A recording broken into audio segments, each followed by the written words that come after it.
Ang kwentong ito ay hango sa totoong buhay. Karanasan ito ni Marcelo.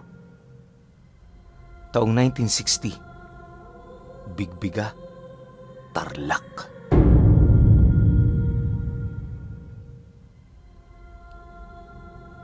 Mapait ang naging karanasan ni Marcelo sa puder ng kanyang mga magulang.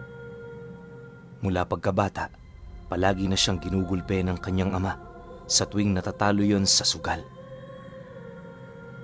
Wala man siyang kasalanang ginagawa, hindi pa rin siya nakakatakas mula sa mga kamay nito.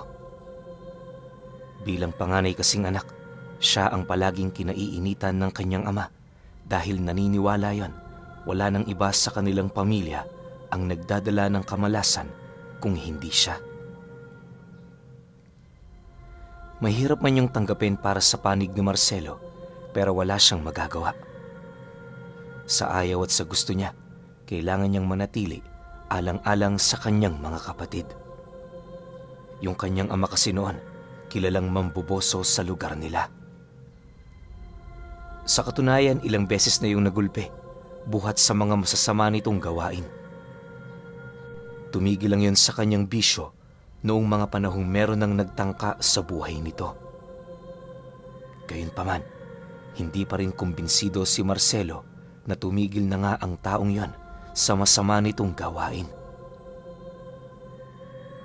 Minsan kasi napapansin niya yung palihim na tumitingin sa sumunod niyang kapatid. 5 kasi sila at tanging siya lamang ang nag-iisang lalaki. Bagaman mga bata pa yung 3, hindi maipagkakaila ni Marcelo na medyo dalaga na yung sumunod sa kanya. Noong mga panahong kasing yon, maglalabing 9 na taong gulang na siya, habang yung sumunod naman sa kanya, nasa edad 18 na. Kagaya niya, di rin yun nakapag-aral dahil ang nais ng mga magulang nila, magtrabaho sila ng maaga sa bukid. Ngunit kahit sinunod nila ang nais nitong mangyari, aminado silang hindi pa sapat ang kanilang nagiging kita sa pang-araw-araw. Para kay Marcelo, kahit 4 na sila noong nagtatrabaho, wala pa ring pinagbago. Dahil sa ganun nilang kalagayan, mas lalo pang tumindi ang pambubugbog ng kanyang ama. Umabot na ngayon sa puntong nawalan siya ng malay habang tinatanggap ang malalakas nitong suntok. Subalit sa kabila ng lahat ng yon, hindi pa rin siya nito sinusukuan. Nais man niya noong maglayas pero yung konsensya niya hindi siya pinahihintulutang umalis sa kanilang pamilya nang hindi niya kasama ang kanyang kapatid. Sa paglipas ng mga araw, pawang nabubuhay na lamang noon si Marcelo para magtrabaho. Hindi naman niya alam kung saan siya tutungo, kaya ang patuloy niyang ginagawa yung mga bagay na nasimulan niya. Akala niya magiging maayos na ang lahat, pero habang abala siya sa pagtatrabaho, lingid sa kanyang kaalaman, unti-unti na rin pala silang nalulubog sa utang. Kapag kasi natatalo sa sugal ang kanyang ama, kung kani-kanino yun humihiram hanggang sa lumaki na ito ng lumaki at hindi na niya kayang bayaran. Bilang kapalit sa lahat ng taong pinagkautangan nito, napilitan niyong ipakatulong roon ng kapatid ni Marcelo para makabawi.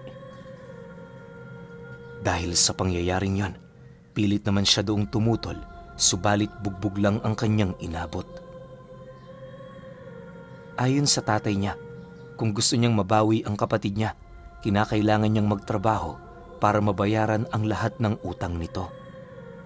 Dagdag pa nito na, yun lamang ang nag-iisang paraan kung talagang pursigido siya.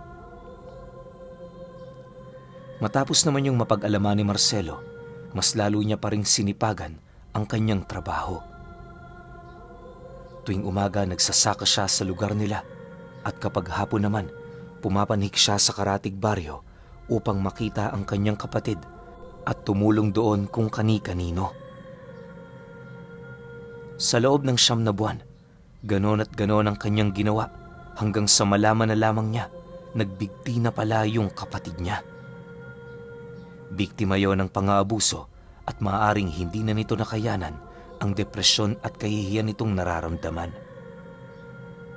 Napag-alaman din ni Marcelo na tumakas ang lalaking may gawa nito kung kaya't labis-labis na lamang ang kanyang galit sa pamilya ng taong yon. Sa kauna-unahan ding pagkakataon, nagawa niyang lumaban at makipagsagutan sa kanyang ama. Dahil sa ginawa niya, sinaktan pa rin siya nito ng todo. Sa pagdating naman ng bangkay ng kanyang kapatid, minabuti niyang lumayas sa bahay na yon, bitbit ang nararamdamang galit at puot sa kanyang puso. Iisa lang ang naiisip noon na destinasyon ni Marcelo, kundi ang umakyat ng bundok para doon manirahan at magtago. Marami man siyang naririnig na usap-usapan ukol sa bundok na yon, pinili niyang wag yung pakinggan. Sa isip-isip niya, mas mainam na meron doong takot ang kanyang mga kababaryo upang hindi siya nito basta-bastang mahagilap. Halos magbabandang 9:00 na noon ng gabi nang marating niya ang likuran nitong bahagi. Pansamantala nagpalipas siya ng magdamag sa isang malaking puno at sa paglipas pa ng mga araw, unti-unti na siya roong gumawa ng kanyang matutuluyan. Tagpi-tagpi man noon ang kanyang bahay, labis naman niya yung ikinatuwa, gawa ng sa lugar na yon, walang mambubugbog sa kanya. Isang linggo pa noon ang lumipas, kahit papaano naging maayos na ang kalagayan doon ni Marcelo. Wala mang bigas sa lugar na yon, nakakakain pa rin siya ng tama, buhat sa mga bagong tubong kawayan na ginagawa niyang pamalit sa kanin. Masarap naman ito para sa kanya, para ding kanin ang lasa. Yun nga lang, iba lang ang hiwa nito. Mas masustansya din yon kesa sa bigas, kaya na may 2 beses lang siya noong kumain sa loob ng isang araw. Napakatagal kasi nitong matunaw, kaya kahit 5:00 pa siya ng umaga kumain, hindi pa rin siya nakakaramdam ng gutom pagtungtong ng tanghali. Pabor naman yon para kay Marcelo, lalo pat magagawa niya na ng tuloy-tuloy ang kanyang mga trabaho. Para kasi tumagal siya sa lugar na yon, kinakailangan niyang matuto ng mga bagong pamamaraan para mabuhay. Inumpisahan niya yon sa pagtatanim ng kanyang mga pagkain, kalakip ang iilang halamang gamot kung sakali mang magkakaroon siya doon ng karamdaman. Dahil sa bilis ng paglipas ng panahon, hindi na malaya ni Marcelo, 5 buwan na pala ang nakakaraan magmula noong naglaya siya sa kanila. Habang sinasariwa niya ang nakaraan niyang buhay, hindi naman niya maiwasang malungkot sa kadahilan ng pakiramdam niya wala talagang nagmamahal sa kanya. Gayunpaman, pinili na lamang niyang harapin ang realidad. Alam niyo, Pinuno, hindi na talaga siya noon umaasa ng milagro, gawa ng sa kahit na anong aspeto, aminado siya na isa siyang mangmang. Ngunit dumating ang isang araw na nakapagpabago noon sa pananaw ni Marcelo ukol sa kahahantungan ng kanyang buhay. Isang hapon, habang nag-iigib siya ng tubig sa paanan ng bundok, meron siyang napansing isang matandang lalaki na dumaan sa kanyang likuran. Pagsilay naman niya rito, agad naman siya nitong tinawag, gawa ng yon ang kauna-unahang pagkakataon na makasilay siya doon ng tao. Sa halos araw-araw niya kasi doong pag-iigib, yon ang kauna-unahang pagkakataon na meron siya doong nakitang dumaan. Nang marinig naman ng matanda ang kanyang sinabi, bahagya naman yung napatigil habang seryosong nagmamasid sa kanya. Pagsilay naman doon ni Marcelo, napangiti lang naman siya habang nagwiwika doon ng, Manong, saan ho kayo pupunta? Pasensya na ho kung napatanong ako ha. Hindi lang ho kasi ako sanay na may makita akong tao rito. Nang marinig naman ng matanda ang kanyang sinabi, napangisi lang naman ito habang sumasagot sa kanya ng, Araw-araw nga kitang nakikita rito, tapos ako hindi mo pala napapansin.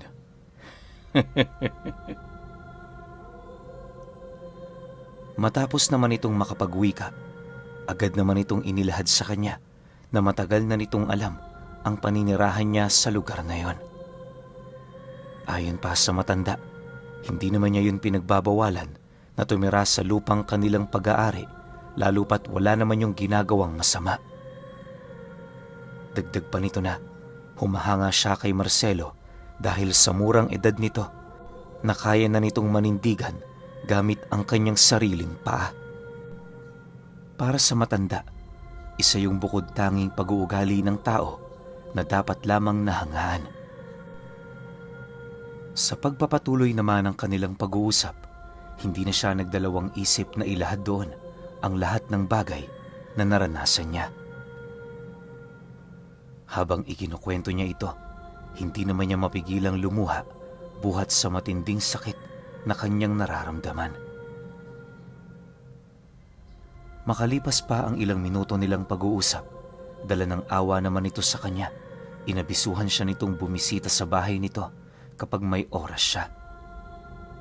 Itinuro rin ito ang lugar na kinakailangan niyang puntahan upang marating niya ang tahanan ng lalaking yon. Pagsilay naman doon ni Marcelo, napansin naman niyang hindi naman ito gaanong kalayuan sa bundok. Matapos naman nilang makapag-usap, dali-dali naman yung umalis, gawa ng meron pa itong gagawin. Maya-maya pa, nang siya na lamang ang maiwan sa pinag-iigiban niya, agad naman niyang binuhat ang mga galong kanyang dala. 2 araw pa noon ang lumipas, muli na naman silang nagkausap ng matanda. Sa tono at pamamaraan nito ng pagsasalita, wala naman siya doong nakikitang kakaiba, kaya na may hindi niya maipagkakaila na nagtiwala siya. Magmula noon, naging madalas na ang pagtungo niya sa bahay nito, kung saan doon naman niya nakilala ang iba pa nitong mga kadugo. Ayon kay Marcelo, wala namang kakaiba sa lugar ng matandang yon. Pero ang ipinagtataka niya lang, bakit malalayo yon sa mga baryong malapit sa lugar na yon. Sa pagkakatanda niya pa, nasa humigit 5 bahay ang nakatirik sa lugar, kung saan pawang mga kadugo lamang ng matanda ang namamahay. Sa halos ilang beses niya roong pagbisita, tanging ang matanda lamang ang nagkaroon ng interes na kausapin siya. Bago din siya umalis sa pamamahay nito, palagi siya nitong pinababaunan ng tig-1 kilo ng karne. Bagaman hindi niya mawari kung saan kumukuha ng ganoong pagkain ng matanda, pilit na lamang niya yung tinatanggap. Sa isip-isip ni Marcelo, mas mainam na yon kesa naman magtiyaga siya sa mga gulay na madalas niyang kinakain sa bukid. Subalit, lingid sa kanyang kaalaman na ang mga karneng ibinibigay nito sa kanya ay hindi pala pangkaraniwan. Magmula din noong kinain niya ito, hindi na siya tinatawag ng kalikasan. Isang gabi, nagising na lamang itong si Marcelo nang makaramdam siya ng matinding pagtatae. Pagdating niya noon sa likurang bahagi ng kanyang bahay, pilit naman siya noong umebak pero kahit anong gawin niya, wala naman siyang nararamdamang lumalabas. Makalipas pa ang ilang minuto, napansin naman niyang unti-unti nang nandidilim ang kanyang paningin at kasabay nito ang pagrinig naman niya ng isang mahinang pag-angil. Bago siya tuluyang mawala ng malay, tandang-tanda niya noon ang pagsipat niya sa kanyang mga kamay na animoy nagsisibaluktot. Hindi niya mawari kung ano ang nangyayari sa kanyang katawan, pero nasisiguro niya hindi yun ordinaryo. Sa pagbalik ng kanyang ulirat, nadatnan niya ang kanyang sarili nakahiga sa labas ng bahay ng matanda. Hindi naglaon, nang akmang babangon na siya, bigla naman siyang kinaladkad ng isang lalaki na halos hindi niya magawang maaninag ang itsura. Pagpasok nila noon sa lumang bahay, doon bumungad sa kanya ang isang mahabang hapagkainan kung saan sa ibabaw nito merong nakapatong na isang buong katawan ng tao na halos wala ng balat. Pagsilay niya sa pinakagitna ng hapag, doon tumambad sa kanya yung matandang palagi niyang binibisita. Sa estado at wangis nito, tuluyan na niyang nakumpirma na hindi ngayon pangkaraniwang tao. Maya-maya pa, ngumisi lang naman ito habang masayang nagwiwika ng, Mabuti naman at nakarating ka ng maaga, Marcelo. Alam kong marami kang katanungan, pero isang tabi mo na muna yan pansamantala. Meron tayong mga kailangang pag-usapan. kasabay ng pagwika nito ay ang dahan-dahan namang pagpapatayo sa kanya ng lalaki na kumaladkad sa kanya patungo sa lugar na yon. Sa pag-upo naman ni Marcelo sa gilid ng hapagkainan, doon bumungad sa kanya ang kabuuang pamilya ng matanda. Sa puntong yon, hindi naman niya maiwasang kilabutan gawa ng ang buong akala niya kakainin siya ng mga nilalang na yon. Subalit, paglapit naman sa kanya ng matanda, napangisi lang naman ito habang pabulong na nagwiwika sa kanya ng, Huwag kang mag-alala, Marcelo. Walang mangyayari sa'yo. Hindi ba ito naman ang gusto mo?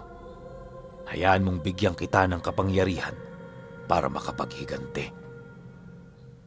Unahin mo yun ang abuso sa yumao mong kapatid. Tapos isunod mo ang ama mo. Sa ganoong paraan, makakabayad ka sa akin. Matapos naman itong makapagsalita, harapan namang nasipat ni Marcelo ang napakahabang dila ng matandang yon. Sa dulong parte nito, meron siyang nakitang kulay itim na bato na napakabaho. Hindi naglaon, sapilitan naman yung pinakain sa kanya ng matanda na siyang naging sanhi upang tuluyan niya na yung malunok.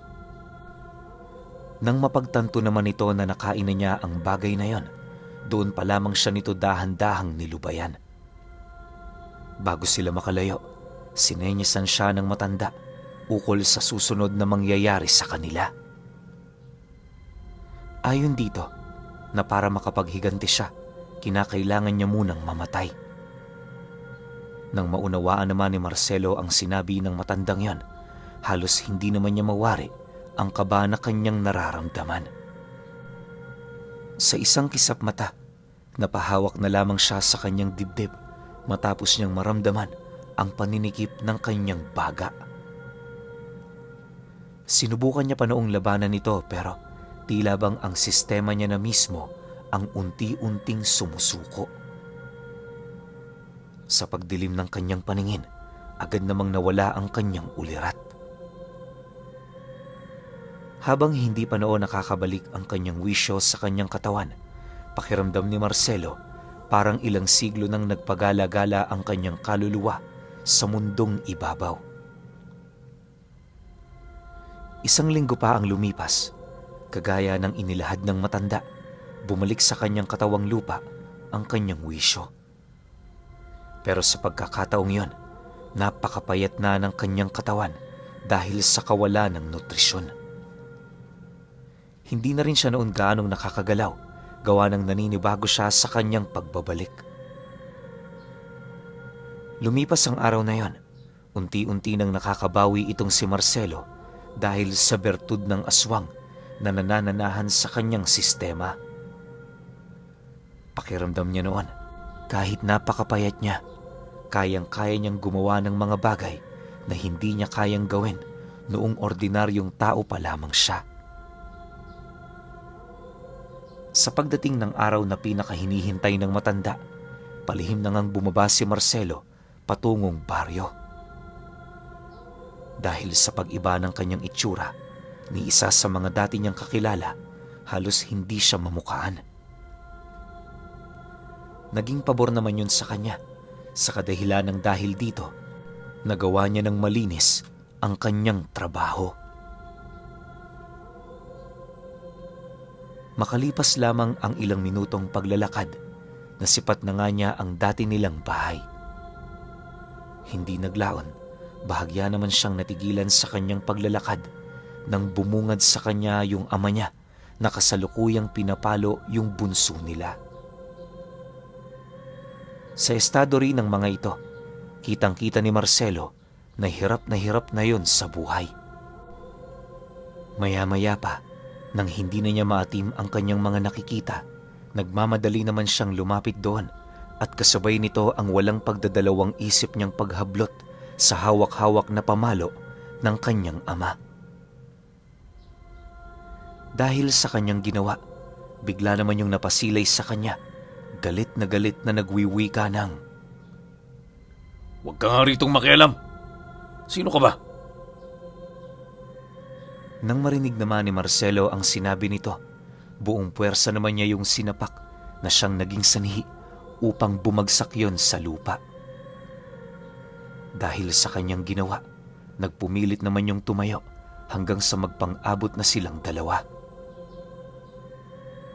Bagaman mapuwersa yung tatay niya, hindi yun umubra sa kanya. Ilang minuto pa ang lumipas, wala na nga yung nagawa kundi ang mapalupasaysay habang paulit-ulit siya nitong pinagmumumura. Nang mapagtanto naman yon ni Marcelo, agad naman niya yung kinuwelyuhan, sabay wika roon ng, "Sariling anak mo hindi mo kilala? Demonyo ka! Ikaw ang dahilan kung bakit namatay yung kapatid ko. Hintayin mo ako rito. Pagsasabayin ko kayong dalawa sa impyerno." Kasabay ng kanyang pagwika ay ang pag-ihip naman niya rito ng tigalpo upang masigurong hindi na yon makakatakas pa. Matapos naman niya yung gawin, dali-dali naman siya noong umalis para hanapin ang taong pumatay sa kanyang kapatid. Habang binabagtas niya noon ang daan, panay naman ang panginginig ng kanyang katawan dahil sa galit.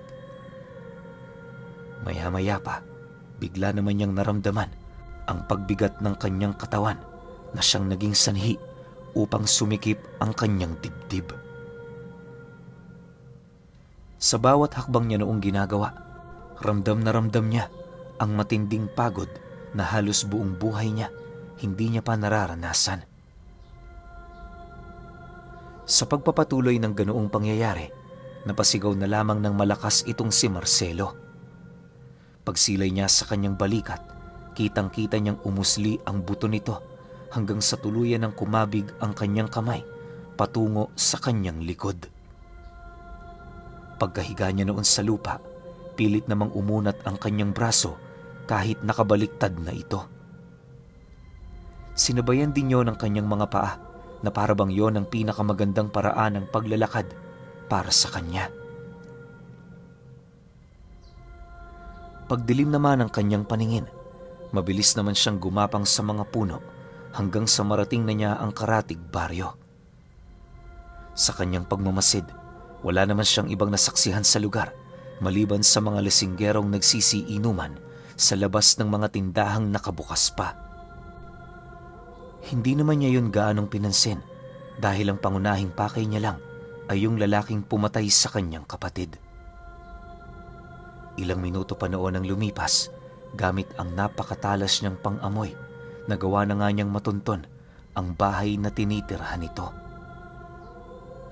Nagkataon naman noong sarado na ang bahay, kung kaya't hindi na naging mahirap para sa kanya na makalapit. Maya-maya pa, nang mapagtanto naman niyang nagpapahinga na ang mga taong nasa loob nito, agad naman siyang pumanhik sa entradang pinto para kumatok ng 3 beses. Kahit alam ni Marcelo na walang kasiguraduhan ang kanyang ginawa, naniniwala siya yun lang ang paraan para mapalabas yon ng tahimik. Matapos naman niya yung gawin, nag-aangil naman siyang naghintay sa pinto nito hanggang sa maramdaman na niya yung unti-unti nang bumubukas. Pagsilay naman niya sa pagmumukha ng lalaking kanyang hinahanap, buong puwersa naman niya yung kinaladkad papalabas, sabay unday ng saksak sa tagiliran nito. Pagkaripas naman niya ng takbo, dali-dali naman niyang tinahak ang daan papalayo. Sa pagdating naman nila sa kakahuyan, doon na niya inumpisahan ang pagpaparusa sa taong yon. Una niyang ginawa, pinutol ang pagkalalaki nito, tapos puwersahan niyang tinahi ng baging ang bibig nito. Inalisan niya rin yon ng paningin at binugbog niya ito ng husto na halos dumating na sa puntong hirap na yung makakilos ni makahinga. Imbis din na pasanin niyo ni Marcelo, ang ginawa niya, kinaladkad niya yon patungo sa kanyang pamamahay. Bago siya tuluyang bumalik sa kanyang tahanan, napilitan na siyang dukutin ang kanyang sariling ama. Naawa man siya sa kalagayan nito pero wala siyang magagawa dahil nasisiguro niya hindi matatahimik ang kanyang sarili hanggat hindi siya roon nakakapaghigante. Sa pagsapit naman ng 11:11 ng gabi, nakabitay na patiwarik ang dalawa. May mga saksak na rin yon sa iba't ibang parte ng katawan at halos lapnos na rin ang kabuuan ng balat nito dahil sa ginawa niya roong pagsaboy ng kumukulong tubig. Maya-maya pa, nang mapansin naman ni Marcelo na mamamatay na ang mga ito, agad naman siyang umatungal ng napakalakas, hudyat ng pagtawag sa matanda na nagbigay sa kanya ng bertud. Matapos naman niya yung gawin, matyaga naman siyang naghintay ng ilang minuto hanggang sa lumapag na ang mga ito sa bakuran ng bahay niya. Pagsilay naman ng matanda sa kanya, dali-dali naman yung lumapit habang nakangising nagtatanong sa kanya ng, "Uumpisa na ba namin? Huwag kang mag-alala, iho. Makakatikim ka rin." Kasabay ng pag-uwi ka nito ay ang pag-utos naman ito sa kanyang mga kasama na lapain ang dalawang yon. Bagaman harap-harapan yung pinatay, ni katiting na awa wala siya doong naramdaman. Kahit paulit-ulit niyang naririnig ang paghingi ng tulong ng kanyang ama, hindi labag sa kanyang loob na yon ay talikuran. Minuto pa noon ang dumaan, tuluyan na ngang namatay ang mga taong yon. Ang mga naiwang karne ng mga ito, dinala sa bahay ng matanda, kung saan doon na naganap ang kanilang pagtitipon. Magmula noong nakapaghiganti na itong si Marcelo, naging sunod-sunuran na siya sa matanda. Sa mga unang buwan, nakakabisita pa siya sa kanyang pamilya pero hindi naglaon na wala na lamang siya na parang bula. Marami man ang kumalat na istorya noon ukol kay Marcelo, iisang bagay lamang ang pinaniniwalaan ng kanyang ina at yon ay niyakap niya ang pagiging demonyo para makapaghigante sa kanyang irresponsableng padre de pamilya. Ilang dekada rin ang lumipas, matyaga pa ring naghintay ang kanyang ina sa pagbabalik ni Marcelo.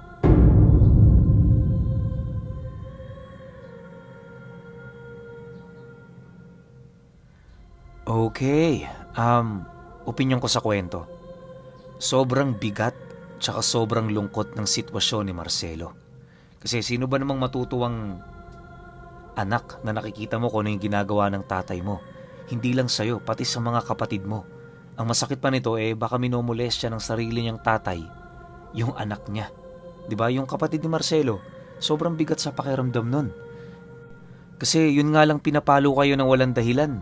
Ang hirap ng tanggapin sa puso nun Tapos yung ganito pa. Kahit sino siguro, kahit sabihin natin na magulang ni Marcelo yon, hindi ko maisip na hindi talaga gagante itong si Marcelo. Isipin nyo na lang bata pa siya, parang nakatira na siya sa impyerno sa sobrang lala ng ginagawa ng tatay niya sa kanya. Diba? Kaya para sa akin, itong kwento na to napakabigat tsaka sobrang lungkot. Pero kayo, kung may opinyon kayo sa kwentong ito, comment nyo lang sa baba. Yun lang, hanggang sa susunod na kwento. Salamat.